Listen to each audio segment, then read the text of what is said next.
A internet virou um cenário caótico para golpistas travestidos de influenciadores e artistas. Eles parecem bons, vencedores, com histórias de vida muitas vezes emocionantes.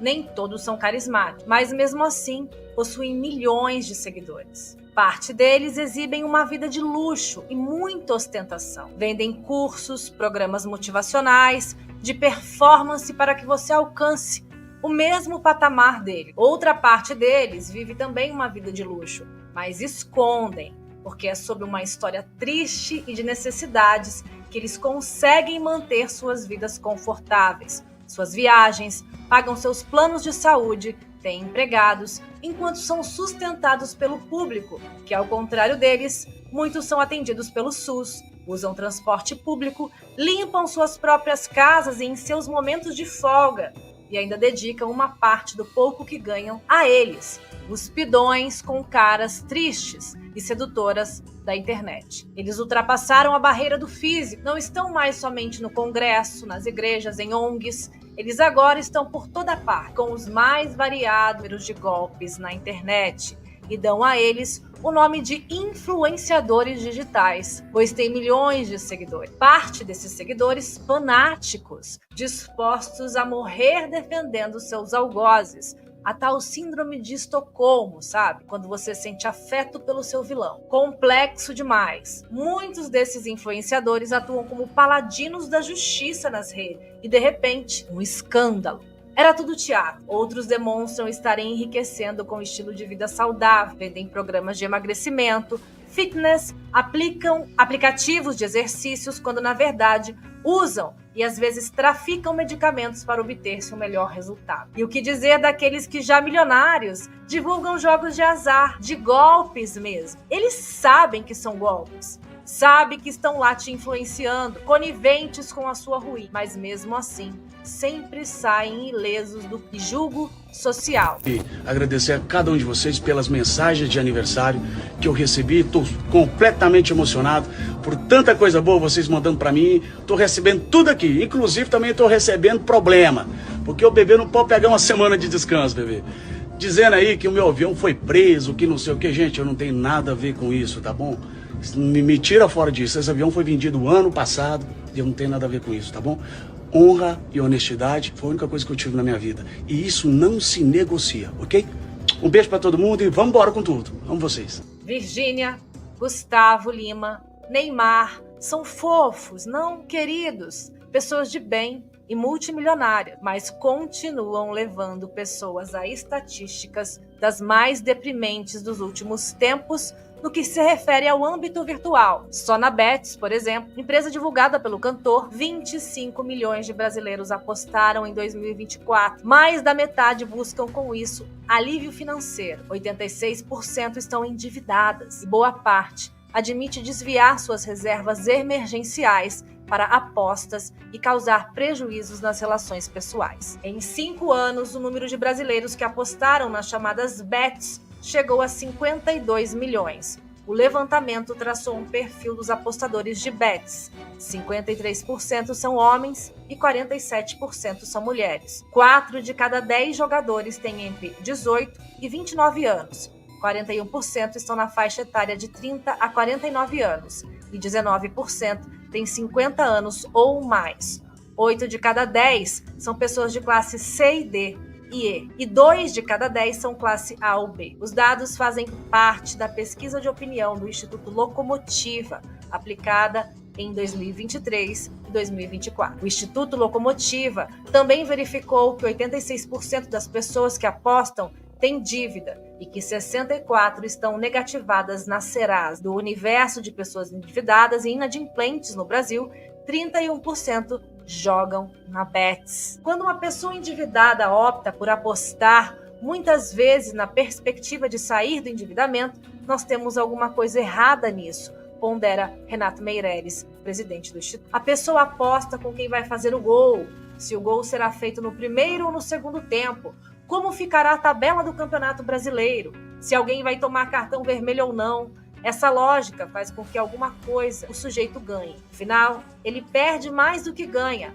mas essa sensação de ganho é uma sensação muito forte na cabeça dele. Isso acaba permeando esse imaginário que está sempre ganhando, diz o presidente do Instituto Locomotivo. O crescimento de apostadores a partir de janeiro deste ano ocorreu após a sanção da Lei 14.790 de 2023, que regulamentou a atividade das bets no Brasil. Atualmente, o Ministério da Fazenda analisa 113 pedidos de regulamentação das plataformas de aposta online. Na contramão do que vem acontecendo, o empresário e influenciador Felipe Neto fez um meia-culpa nesta quinta-feira, por ter no passado divulgado casas de apostas online, popularmente conhecidas como bets. Em vídeo divulgado no canal ICL Notícias, do qual é sócio, Neto diz que 7 milhões de pessoas no Brasil estão endividadas por conta dos jogos online. Neto fala das pessoas que estão endividadas no Brasil por conta dos jogos online e que ter feito publicidade deste tipo de aposta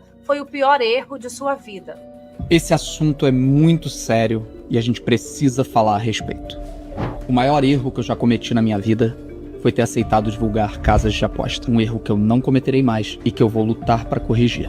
Vocês sabiam que as apostas online, conhecidas como as bets, elas estão arruinando a vida de milhões de brasileiros? O número agora é sério. 7 milhões de pessoas já estão endividadas por causa das bets.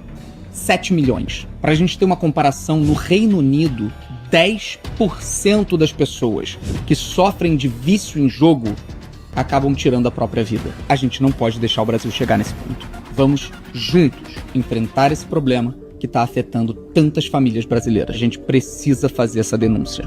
No dia 19 de setembro, às 8 da noite, nós vamos lançar uma série no ICL que vai expor tudo isso. Não perca.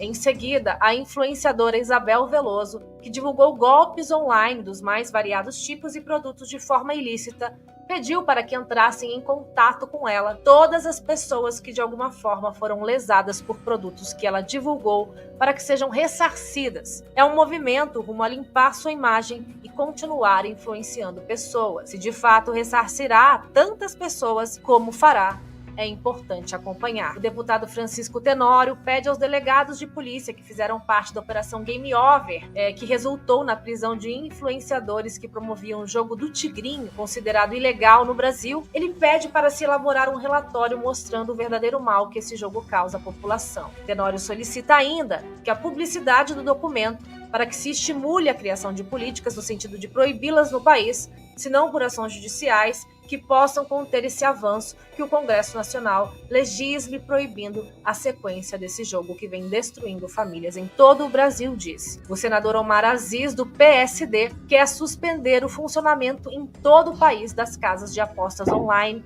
as bets, até que o setor seja regulamentado. O parlamentar amazonense destacou a falta de fiscalização e o impacto negativo dessas plataformas na economia e nas famílias brasileiras. Aziz enfatizou que as empresas operam livremente no Brasil sem que haja uma estrutura legal que garanta a retenção de recursos gerados por elas no país. A gente tem que pedir para o Alexandre Moraes ir mais além e também mandar fechar as bets, que estão tirando dinheiro do Brasil à torto e à direito, sem ficar R$1 aqui, afirmou Omar na época.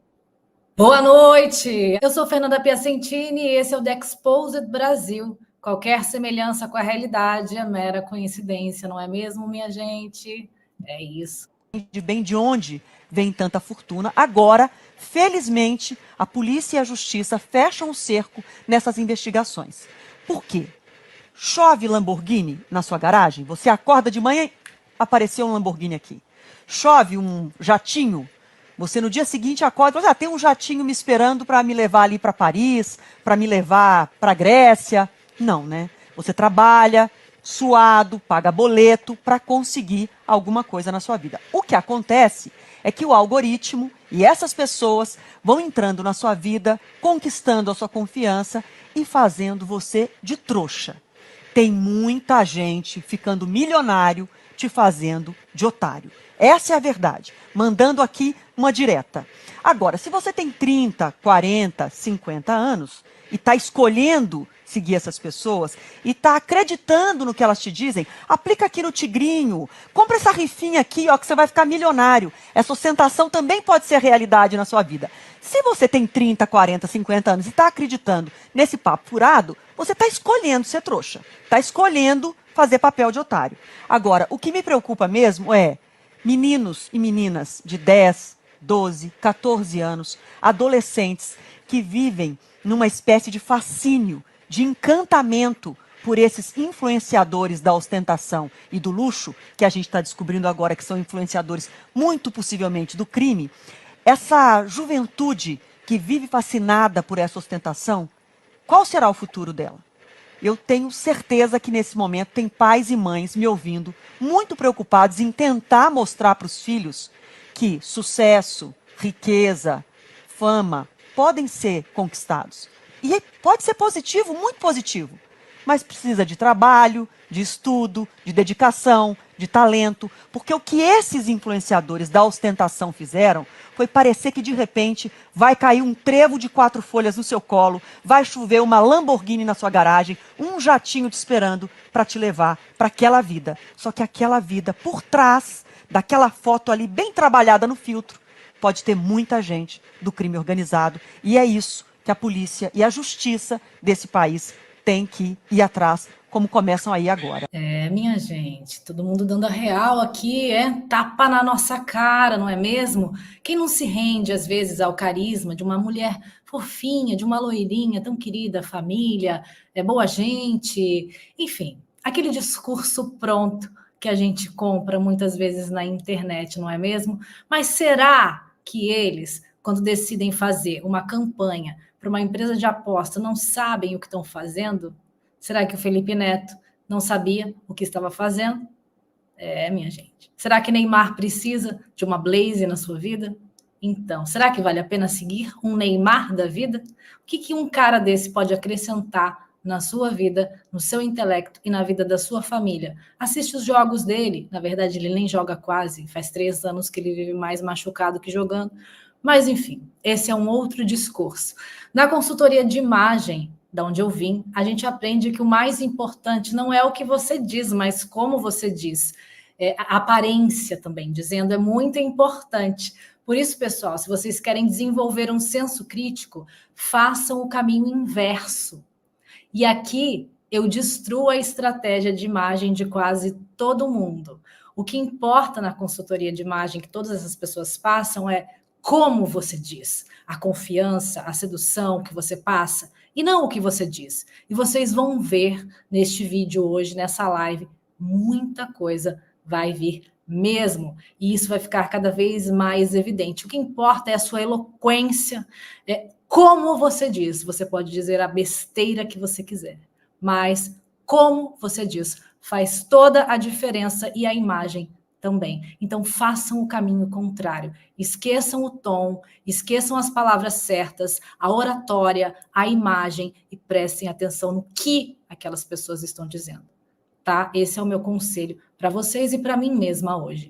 Escute o que e não como, e é sobre isso. Tenho certeza que ao final dessa matéria você estará com um outro olhar para as pessoas. As pessoas estão preocupadas se você engasgou, gaguejou, se você é tímido ou tímida, se errou algo no português ou sei lá mais o que, para afirmarem seu próprio ego, ou seja, seus erros como extensão de seus egos. Então, se você não tem desenvoltura e domínio da oratória, é que vão te detonar, mesmo se você estiver dizendo um monte de coisa interessante. Vamos ver alguns exemplos disso. Um dos grandes exemplos de oratória, persuasão, sedução, charme, bom humor, carisma, é o Pablo Marçal. Ele é candidato à prefeitura de São Paulo. Ele deu um show, né, com a proposta dos seus teleféricos para melhorar o trânsito caótico, um grande problema da capital paulista. Um show de horror. Vamos ver. Fala bem ele, não é, pessoal? Especialistas Ele que não faz fala sentido isso muito dentro da bem. cidade, só Mas fora. ele seria cobrado. Ele engole os jornalistas com a sua oratória. Ele só não gosta muito de ser questionado. Aí ele fica bem bravo. Vocês imaginem as pessoas que sejam na Zona Norte, na Zona Leste, Oeste, no centro, em toda São Paulo, se locomovendo em teleféricos. Vocês imaginam, essa manobra não é difícil, minha gente. Mas dentro desta oratória parece brilhante, se você tiver um ouvido superficial e ficar olhando a aparência impecável, né? E a oratória mesmo. Então, quando a gente se aprofunda, se adentra ao discurso, percebe quão louco são as pessoas que estão diante de nós. Há quem os defenda, mas, Senhor, perdoe, eles não sabem o que pensam, eles não sabem o que ouvem, eles não sabem o que dizem. Não é mesmo? Então, o professor aposentado da Faculdade de Arquitetura e Urbanismo da USP, Lúcio Gomes, assim como em Bogotá, o Rio tem favelas, ele disse, na encosta e em áreas ricas, em lugares mais baixos. Construir teleféricos em São Paulo não tem razão nenhuma, porque não temos essa configuração, disse. Para ele, o transporte poderia ser construído, em alguns pontos, mas não faria sentido como transporte público em massa. Uma obra deste tamanho seria para um metrô, não para um teleférico. Ele não seria capaz de atender a demanda. Os bondinhos são pequenos, há um intervalo grande entre um bondinho e outro, e uma proposta completamente furada. Parece engraçado, né? Não tem como odiar um cara desse, ele é engraçado, Boulos. Quem não vai rir, né? Mas é uma piada pronta, o Pablo Marçal e suas propostas. Pior que isso, eu acho que só a Tabata Amaral dizendo que a Polícia Civil de São Paulo vai atrás de cada Xiaomi Redmi 6 que roubarem na capital paulista. Sim, a Tabata Amaral disse que ela vai dispor da Polícia Civil de São Paulo para ir atrás do seu Samsung, minha senhora. Perdido. Exatamente. Tem quem caia também. O ex-coach Pablo Marçal, candidato a prefeito de São Paulo pelo PRTB, foi condenado a 4 anos e 5 meses de reclusão por furto qualificado pela Justiça Federal de Goiás em 2010. Apesar da condenação, ele não cumpriu pena, uma vez que sua punição foi declarada prescrita por ter ultrapassado o prazo. A ação começou em 2005, quando Marçal tinha 18 anos, com outros suspeitos. Ele foi réu em um processo que acusou supostos criminosos que desviaram dinheiro em contas de bancos, como Caixa e Banco do Brasil. Ele fala rápido, com fluência, diverte, cansa às vezes o ouvinte, manipula, zomba da informação, mas não responde e ainda pede para sua secretária fazer um pix para o banco. E todo mundo ri, dando a entender que a acusação não passa de uma piada ou perseguição a ele.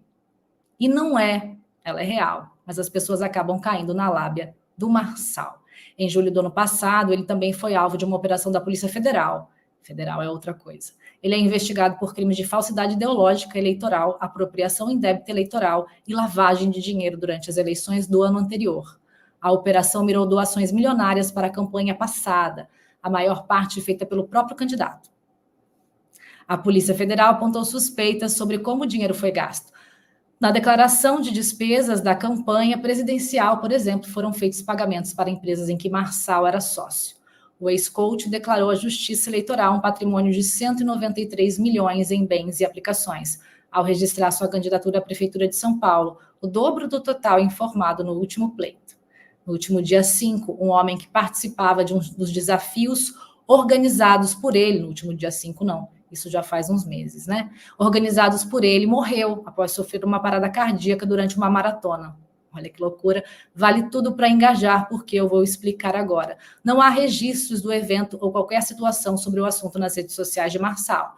Em janeiro do ano passado, porém, ele ficou conhecido por levar 60 pessoas para subir o Pico dos Marins, em Piquete, no interior de São Paulo, sob péssimas condições climáticas, que lhe rendeu o apelido de coach da montanha na ocasião. A experiência era parte de um curso de autoajuda que ele ministrava com o título O Pior Ano de Sua Vida, nome com ares premonitórios para quem encarou o desafio.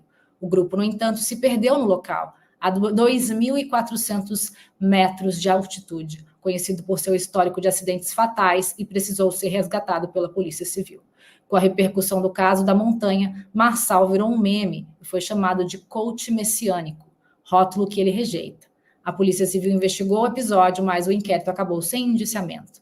O Ministério Público de São Paulo, entretanto, continua a investigar as circunstâncias em que os seguidores ficaram presos no alto da montanha.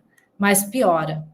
Teixeira passou mal no 15º quilômetro da corrida, de uma corrida organizada pelo Pablo Marçal também. Por volta das 22 horas, ele era um dos participantes que confiou nas promessas e nas ideias de Marçal. Ele e colegas que trabalham na X-Grow, empresa criada por Marçal e comandada por um sócio, desde que o coach decidiu ser candidato a presidente no ano passado, souberam na hora que o desafio havia dobrado de 21 quilômetros para 42 quilômetros. Assim. As pessoas estão fanáticas por ele e estão induzidas pelas conversas dele, aceitaram fazer o dobro de uma quilometragem já bastante alta. Marçal, obviamente, não estava no grupo. O caso foi revelado pelo UOL e confirmado pelo Globo. No entanto, o desafio repentino de correr uma maratona foi dado dias após Marçal ter feito um vídeo no qual dizia ter completado uma corrida de 42 quilômetros. Ele diz ter feito tanta coisa, mas ele nunca mostra. Na publicação, ele se gabava do feito e dizia: minha mãe não é mãe de fraco, meu pai não é pai de otário, minha avó não é avó de trouxa, muito rápido, como sempre. Em um vídeo publicado nas redes sociais pouco antes da corrida, Teixeira, que confiou em Pablo Marçal, revela que a mudança da distância da prova havia sido alterada sem o conhecimento dos corredores. Aonde eu fui me enfiar, disse. Esse é o problema de andar com gente de frequência alta, afirmou. A segunda morte, ele morreu, né? A segunda morte envolve o técnico de audiovisual Celso Guimarães Silva, de 49 anos, que sofreu um acidente fatal enquanto trabalhava em um estúdio ligado ao empresário. As testemunhas entrevistadas pela equipe de reportagem do jornal O Tempo, em Brasília, revelaram uma rotina assustadora sobre o controle de Marçal. Inspirado por práticas adotadas em cultos religiosos, ele exerce um domínio excessivo sobre a vida de seus funcionários. Os relatos são de casos de assédio moral e exploração da credulidade pública. Além disso, há confirmação de uma terceira morte relacionada a uma empresa de Marçal. A ficha polêmica e extensa dele não caberia no tempo que temos aqui. Disponível, ligações perigosas, polêmicas e injustificáveis. O Reclame Aqui é um caderno de anotações da vida e das empresas de Marçal